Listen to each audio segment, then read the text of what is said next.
आणि मनोमिलनाची चर्चा बैठक आहे. बाबांनी जे स्वप्न बघितलं, एका परमेश्वराची प्राप्ती केली, 4 तत्व 3 शब्द 5 नियम आम्हाला दिले, मानव धर्माची स्थापना केली, मंडळाची स्थापना केली आणि हळूहळू गावागावांमध्ये बहुसंख्येने आमचे सेवक तयार व्हायला लागले. आम्ही कल्पना केली पाहिजे की ज्यावेळी बाबांनी आता सोनकुशेर साहेब बोलले, विस्तृत चर्चा केली, राऊत साहेब बोलले, बावनकुळेजी या ठिकाणी बोलले की जेव्हा या मार्गाच्या प्रचार आणि प्रसाराला सुरुवात झाली, आपले बाबा पायदळ फिरले, बैलबंडीने फिरले, गावागावामध्ये बोटावर मोजण्यासारखे सेवक राहत. कोणत्या गावात 2 सेवक, कोणत्या गावात 4 सेवक, कुठे 10, कुठे 5 सेवक. आणि जेव्हा त्या गावामध्ये माहित होत होतं की अमुक एका गावामध्ये बाबाच्या मार्ग, एका अगरबत्तीच्या मार्ग घेतला, अमुक माणसाने आपल्या सगळ्या देवधर्माची पूजा बंद केली,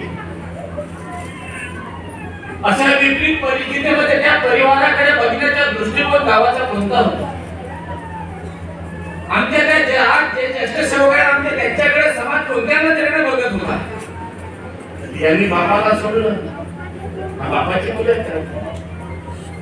यांनी देवधर्म सोडले आणि आता हा अगरबत्तीवाला झाला म्हणून त्याच्याकडे पाहण्याचा दृष्टिकोन फार विपरीत होता. त्या परिस्थितीमध्ये आमच्या ज्येष्ठ सेवकांनी हा मार्ग धरून ठेवलाच नाही. तर हळूहळू 2चे 4, 4चे 10, 10ची संख्या आम्ही झालो आणि आज एवढ्या संख्येने या मार्गाच्या प्रचाराने प्रसाराला सुरुवात. ही जी किमया आहे, ही किमया आमची नाही आहे, हे ऐपत आमची नाही आहे. हे जे सगळं काही घडतंय हे आमच्या महानपैकी बाबा दिंडोजीने केलेल्या कष्टाचं फळ आहे. यापूर्वी आम्ही इतिहास बघतो, टीव्हीवर अनेक सिरियल बघतो आणि एक कल्पना आमच्या डोक्यामध्ये येते की आमच्या महानपैकी बाबा दिंडोजीने एका परमेश्वराची प्राप्ती केली. मग यापूर्वी परमेश्वराची प्राप्ती करणारे नव्हते होते. यापूर्वी लोकांनी परमेश्वराला प्राप्त केला आहे, त्यांनी तपश्चर्या करून प्राप्त केला आहे. आमच्या बाबांनी एका परमेश्वराची प्राप्ती केली, त्या करून प्राप्ती केली. काय टाकलाय बाबांनी? स्वतःच्या इच्छेवर अंकुश आणलं बाबांनी. स्वतःच्या परिवाराची चिंता नाही केली बाबांनी, स्वतःच्या शरीराची चिंता नाही केली बाबांनी. मोह त्यागलाय बाबांनी आणि एका परमेश्वराची प्राप्ती केली आहे बाबांनी. आणि जेव्हा एका परमेश्वराची प्राप्ती केली, परिवारातले दुःख बाबांनी दूर केले आणि परिवारातले दुःख दूर केल्यानंतर आमच्यासारखे लोक जे समाजात आम्ही राहतो, बाबांना वाटलं अरे माझ्यासारखे अनेक आहेत या देशात, या राज्यात, गावागावात, नगरमध्ये, नगरमध्ये, गंगापूरमध्ये, नेरल्यामध्ये आहे, जे भटकून राहिले आहे, ज्याला परमेश्वर माहित नाहीये, तो शोधायला जातो, त्याच्या परिवारामध्ये दुःख आहे, पण हा ज्याच्या जवळ जातो तोच त्याला लुटतो आहे. आणि या समाजाची जुबाडणूक होऊन राहिली म्हणून बाबांनी हा परमेश्वर तुमच्या पदरामध्ये टाकण्याचे काम केले. बाबा जेव्हा समोर बसलेल्या सेवकांना मार्गदर्शन करायचे, तेव्हा बाबा या समोर बसलेल्या मानवाच्या हृदयामध्ये, त्यांच्या अंतःकरणामध्ये परमेश्वर आहे बाबा म्हणायचे आणि आपल्याला परमेश्वरा समान बाबा समजले. कारण आम्ही भटकलो होतो. आजपर्यंत हा सेवक भगवंत कुठं शोधत होता मार्ग घ्यायच्या अगोदर? अरे जी मूर्ती आम्ही तयार केली आहे, या मानवानं जी कला तयार केली आहे, एका दगडाला छंदीने तरसला आहे आणि त्याची मूर्ती बनवली, ती माणसानं बनवली, त्याच्यामध्ये आम्ही भगवंत पाहत होतो. परंतु भगवंताने जन्माला टाकलेला हा जीव, त्याच्या अंतःकरणामध्ये असणारे जीव, हा शरीर तर माती आहे. आज मेला उद्या परंतु हा जो संचालित होते ते संचालित करणारे आत्मा हा एक परमेश्वराचा अंश आहे. त्याच्याकडे आमचं लक्ष नव्हतं. हे लक्ष वेधण्याचे काम खऱ्या अर्थाने प्रत्येक माणसाच्या अंतःकरणामध्ये परमेश्वराची जागृती करण्याचे काम आपल्या बाबांनी केलं. एवढं महान कार्य या भूतलावर नाही झालं आहे दुसरं कुणी करू शकत नाही. परंतु एका परमेश्वराच्या प्राप्तीसोबत बाबांनी आम्हाला आमच्या लेकरात सारखं समजलं. मुलावर जेवढं प्रेम करते आई वडील त्याहीपेक्षा जास्त प्रेम बाबाने आमच्यावर केलं. पण ते आम्हाला दिसते का? ते आम्ही कधी बघितलं का? नाही बघितलं आम्ही. कारण कामगाला माझ्याला का करू तुझ्या गेलो मार्गदर्शकाचा शब्द भेटला. आमच्या परिवारातले दुःख दूर झाले. पण तू एवढं आम्हाला माहित आहे. पण बाबांनी आमच्याकरता काय काय करून ठेवलं आहे याच्याकडे आम्ही अभ्यास आणि तो अभ्यास करता फार गरजेचा आहे. काय गरज होती बाबाला मंडळ तयार करण्याची? काय गरज होती बाबाला भवन बनवण्याची? काय गरज होती मोहल्ल्यामध्ये एवढं मोठं आश्रम उभं करण्याची? काय गरज होती गावागावामध्ये मार्गदर्शक नेमण्याची? कुणासाठी नेमलं असेल? याच्यामधून काय साध्य झालं? साध्य खूप झालाय. साध्य सगळं झालंय. परमेश्वर प्रत्येकाला दिसला आहे. आणि आम्ही सकाळ संध्याकाळ आमच्या प्रार्थना विनंतीमध्ये जे शब्द म्हणतो ते जाणीव मात्र आम्ही विसरत गेलो. सकाळी बोलत गेलो, सायंकाळी बोलत गेलो, पण आम्ही लक्षात ठेवणं विसरलो. भगवत प्राप्तीचे 4 तत्व दिले, भगवत गुणाचे 3 शब्द दिले. पण या समाजाला चांगली सवय लागली पाहिजे. हा एक आदर्श समाज या मानव जातीमध्ये घडला पाहिजे. हा एक प्रगतशील समाज घडला पाहिजे. हा शिक्षित समाज घडला पाहिजे. त्या जगाला हेवा लागेल कसे माझे सेवक समाजामध्ये उठून दिसायला पाहिजे. त्याची इज्जत वाढली पाहिजे. हा एक उद्दिष्ट समोर ठेवून बाबाने आम्हाला 5 नियम दिले. या 5 नियमातला चौथा नियम सेवकांवर कुटुंबातून सेवकाची कायम करणं आम्हाला दिलं आहे. का पुन्हा आम्ही चुकतो आहोत आणि पुन्हा करता आम्ही करून देतो आहोत याचा विचार खूप आनंदाच्या हे तुमच्या कृपेनं तुमच्या सहकार्यानं आमच्या ज्येष्ठ सेवकांनी तयार केलेला हा मंडळाची पॅनल निवडणुकीच्या अगोदर आम्ही म्हटलं होतं अध्यक्ष साहेब या ठिकाणी अंतःकरणापासून इच्छा आहे. दुःख आम्हाला होतं. आम्ही एका गावात कार्यक्रम आणि ते कार्यक्रम जेव्हा होतात तेव्हा तिथे हे एक गट आहे, तो एक गट आहे, तो एक गट आहे. गट आहे कुणाचे? सगळेच तर परमेश्वराचे, सगळेच तर परमेश्वरी कृपेचे काम करत आहे. आणि सगळेच तर आम्ही महानतेकी बाबा जुंगलचे सेवक आहोत. कुटुंब आमची एकच आहे, तत्वही आमचे एकच आहे, नियमही आमचे एकच आहे. 3 शब्दाचं आम्ही पालन करून राहिलो. मग फरक पडते कुठं पडते? फरक तिथेच पडणार ना. कुटुंबातून सेवकात एकता कायम करणे. मग एकता होईल कशी? कोणाला मी पण टाकावा लागेल. आता बाबाने हा तयार केलेला मंडळ आहे. बाबाच्या हयातीमध्ये मंडळाचे 3 अध्यक्ष झाले आणि बाबा गेल्यानंतर पुन्हा बाबा मंडळाचे अध्यक्ष झाले आणि याच्यानंतरही मंडळाचे अध्यक्ष होणारच आहे. आणि हे जर होत असेल तर आमची जबाबदारी कोणती आहे? सेवक म्हणून आमच्यावर बाबाचे काही उपकार नाहीत का? बाबाने आमच्यासाठी काहीच केलं नाही का?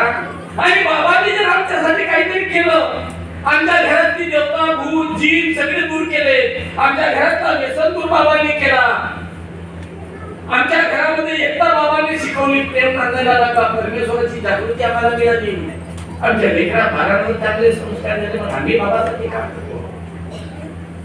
का करतो आम्ही बाबासाठी? तर बाबाने आम्हाला एक मागितलं. काय मागितलं? एकता कुटुंबात आणि सेवकात. मग एकता नांदत का नाहीये? कुठं फरक पडतो आहे? खरंच आमच्या जीवनात गेला.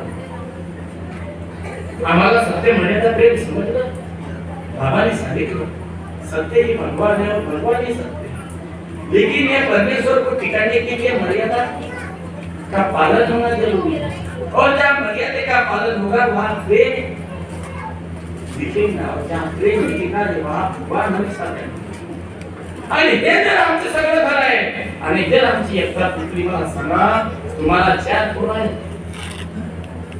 चौघांना तुम्ही मोकळं केलं, चौघांना तुम्ही शिकवलं, चौघ लग्नाचे झाले, बापाला खूप आनंद होता. आता माझ्या घरी सून येईल, आता मी नातवं ठेवीन, मला नातवंडांना खेळवायला मिळेल. मोठ्याचा लग्न झाला, त्याने घेतलं बायकोनं, तो झाला वेगळं. दुसऱ्या वर्षी दुसऱ्याचा लग्न केला, त्याने घेतली आपली बायको, तो पुन्हा वेगळा झाला. तिसऱ्या वर्षी तिसऱ्याचा लग्न झाला, त्याने आपली बायको घेतली, तो वेगळा झाला. चौथ्या वर्षी चौथ्याचा लग्न झाला, त्याने आपली बायको घेतली, तो वेगळा झाला. आता राहिले तुला मुली. का चुकलं 4 पोराला पैदा करू? का चुकलं माय बापाचे त्याला शिकवू? का चुकलं त्या माय बापाच्या त्याची मेहनत करू? आणि ते 4 पोरं जर एका ठिकाणी राहिले आणि ते एका ठिकाणी राहून त्यांनी कष्ट केलं, तर ते परिवार माझ्या राहील का? जसं आमच्या परिवाराचा आहे तसंच आपल्या मंडळाचा. हे मंडळ तुमचं आहे. बाबांनी या मंडळाचे मालक इथल्या सेवकाला बनवलं आहे. तुमचे सेव त्या ठिकाणी आहे, तुम्ही त्या मंडळाचे मालक आहात. आणि तुम्ही जर आपण सगळे सेवक त्या मंडळाचे मालक असता, बाबाने पूजा करता केली. आणि म्हणून आज आमची बाबांनी आम्हाला खूप काही दिला. बाबांनी आम्हाला सत्य मर्यादा प्रेम शिकवलं. बाबांनी आम्हाला कुटुंब सेवकात एकता पालन करायला सांगितले. आणि जर आम्ही सगळे सेवक ज्या ज्या गटातटात विभागले आहोत, आज जर आम्ही सगळे एक झालो आणि जर एकत्रित राहलो, ज्या पद्धतीने त्याच्या वडिलाला 4 मुलं एकत्रित राहण्याचा आनंद होते, तो आनंद माझ्या बाबाला होणार नाही. बाबा व्यक्ती नाही आहे. अरे लक्षात घ्या, अनेक आम्ही भागवत आहे, अनेक आम्ही प्रवचन ऐकतो, ते नेहमी सांगतात ओरडू, नेहमी सांगतात महाराज लोक, कलियुगामध्ये परमेश्वरी अवतार होणार आहे, परमेश्वरी अवतार होणार आहे. सांगतात की नाही सांगत? माहितीच नाही त्याले. अवतार झाला महानगी बाबा दुंदुजीच्या रूपाने नागपूर शहरामध्ये त्यांनी कार्य सुरू केले. एक परमेश्वर कुठं आहे बाबांनी दाखवलं. हा एवढा मोठा दुसरी पिढी समाज बाबांनी जोडला आणि मानव धर्माच्या एका माळेमध्ये बोलण्याचा शब्द बाबांनी आम्हाला दिला. जाणीव जागृती होऊन लागली आणि बाकी ओरडूनच राहिले, जन्म होणार आहे, जन्म होणार आहे, जन्म होणार आहे. जन्म झाला, त्याचे तुम्ही साक्षीदार आहात. तुम्हाला मार्गदर्शन मी करू शकत नाही. तुमच्या परिवारात दुःख होते म्हणून तुम्ही या मार्गात आले आणि या मार्गात ज्या दिवशी तुम्ही आले, तुम्हाला तुमच्या घरी अनुभव मिळाला आहे. तुम्हाला जास्त शिकवण्याची आवश्यकता नाही. आम्ही खूप काही तुम्हाला सांगू शकत नाही. फक्त एक गोष्ट मात्र नक्की सांगेल, हा मंडळ आपला बाबाने तयार केलेला आहे. आम्ही बाबाचे सेवक आहोत, आम्ही सगळे बाबाचे सेवक आहोत. आम्ही पुण्या गोविंदाने राहिलो पाहिजे. आता एक प्रश्न पडेल काही लोकांना, पडेल काही काही जणी बोलून लागले, काही काही जास्त सेवक होजी तुमच्या परमेश्वरांना आमच्या जेवण नाही आहे. परमेश्वर कोणाचा नाही आहे? परमेश्वर सगळ्याचा आहे. या माणसाचं नाही, दुसऱ्यासाठी नाही परमेश्वर. तो एक जीव आहे. गाई बैलासाठी नाही परमेश्वर. मी तीर्थ जर आपल्या गायची तब्येत बिघडली तर आपण तीर्थ करून देतो ना, गायीला देतो की देत नाही? यश देते ना आपला भगवान. म्हणजे हा भगवान कोणासाठी आहे? सगळ्या सजीवांसाठी आहे. मला सगळ्या सजीवांसाठी आहे. हे मी गोष्ट नाही, परमेश्वर प्रत्येक ठिकाणी आहे. पण मग बाबाने ज्या नावाने या मार्गाची निर्मिती केली, ज्या बाबाने 4 तत्व दिले, ज्या बाबाने 3 शब्द दिले, ज्या बाबाने 5 नियम दिले, त्या बाबाने आम्हाला एकता शिकवली. ते एकता एकता होईल कुणाच्या नावावर होईल? परमेश्वर व्यक्तीच्या नावावर एका एकटी झाली पाहिजे का? बावनकुळे साहेबांच्या नावावर एकटी झाली पाहिजे का? शेट्टे साहेबांच्या नावावर एकता झाली पाहिजे का? नाही होऊ शकत ना. तरी एकता होईल तर हे बाबाच्या विचारावर होईल. बाबांना तयार करून दिलेल्या रस्त्यावर जेव्हा आम्ही चालू, तेव्हा आम्ही एकत्र राहू. आणि आम्ही सगळे सेवक ज्या दिवशी एकत्र राहू, हा याचा आनंद तुम्हाला आम्हाला सोडा, आमच्या मनातलं सोडा. त्याचा सगळ्यात मोठा आनंद जर कुणाला होईल तर ते माझ्या महानते की बाबा दिंडोजीला होईल. आणि बाबा हा सुद्धा वाटेल. जे स्वप्न मी बघितलं होतं, त्या परमेश्वराजवळ, त्या भगवंताजवळ आमची जमानत बाबाने घेतली आहे ना. आपली जमानत घेतली आहे. आम्ही सगळे सेवक जमानतीवर आहोत. आम्ही जास्त मस्ती केली का नाही ते अनुभव आपल्या जवळ आहे. ज्यानं चुका केलं त्याला उचलून आणते बाबा, हे पाहून घ्या तुम्ही. आणि भगवंताने म्हटलं होतं हे मानव बेईमान आहे, पण मानव पे कदापि विश्वास नाही करता. पण माझ्या महानतेगी बाबा जुंदजीनं अशा विपरीत परिस्थितीमुळे भगवंताला सांगितलं की नाही, हा माणूस जागणार आहे, त्याच्याकरता मी तत्वशब्द नियम तयार केले आहे, याच्यावर हा माणूस जागणार आहे. आणि बाबांनी आमची जमानत घेतली. आणि म्हणून एक परमेश्वर भगवतकारी शब्दावरती आपल्या इथं बाबांचा शब्द परमेश्वराला आहे, बाबांचा शब्द परमेश्वराकडून घेतला आहे त्याचे लिखित उत्तर म्हणून. आणि तो शब्द मार्गदर्शकाला दिला आहे, त्या शब्दावर परमेश्वर काम करते. हवा रोटी भगवान शब्दावर जागृत होते, आमच्या परिवारात आम्हाला सुख समाधान देते. आता आमचे परिवार सुखी, आम्ही सुखी समाधानी झालो.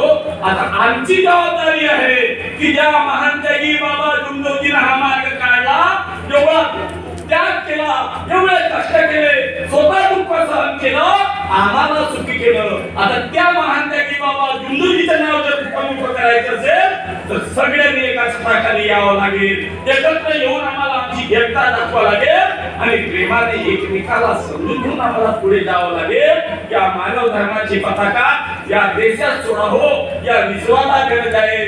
आता उदाहरण तुमच्या समोर आहे, दररोज तुम्ही टीव्हीवर बघून राहिले युद्ध सुरू आहे, इस्रायल आणि इराण, एक मुस्लिम देश आणि दुसरा धार्मिक आहे, एक ईसाई देश, अमेरिका कुठली देश आहे.